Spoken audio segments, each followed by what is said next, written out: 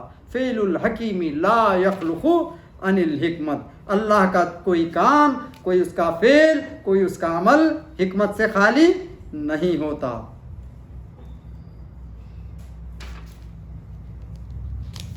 جب بڑے سے بڑا انسان ایک مچھر کے مار برداشت نہیں کر سکتا تو جہنم کے سام بچھو کیسے برداشت کریں گے؟